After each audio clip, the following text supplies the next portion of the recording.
नमस्कार मंडळी. थंडी चालू झाली ना की त्याचबरोबर सर्दी खोकला यांनासुद्धा सुरुवात होते. तर त्याच्यासाठी इथे हा घरगुती पद्धतीने बनवलेला चण्याचा काढा खूप उपयोगी ठरतो. ते इथे मी चणे हे भिजवलेले चणे आहेत, त्याला कुकरमध्ये 3 शिट्ट्या काढून उकडून घेतलं होतं.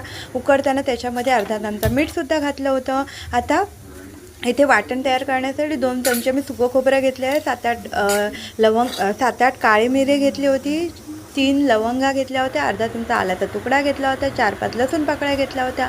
हे भिजवलेले चणे थंड करून घेतले होते. आता हे सगळं एकत्र मिक्सरमध्ये वाटण करून घेतलं होतं याचं.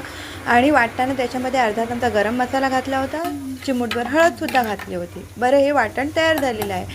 आता इथे कढईमध्ये चमचाभर तेल घातलं आहे, त्याच्यामध्ये फोडणीसाठी जिरं घातलं होतं आणि हे जे वाटण केलं होतं ते घातलं होतं. चांगलं उकळून घेतलं होतं. हा काढा चवीलासुद्धा खूप छान लागतो आणि त्याचबरोबर भाताबरोबरसुद्धा ह्या काढ्याबरोबर गरम गरम भात खाल्लात तरी तोसुद्धा खूप चवीला लागतो आणि ह्या काढ्याने खूप फरक पडतो सर्दीमध्ये. व्हिडिओ आवडला तर लाईक करा, चॅनल सबस्क्राईब करा.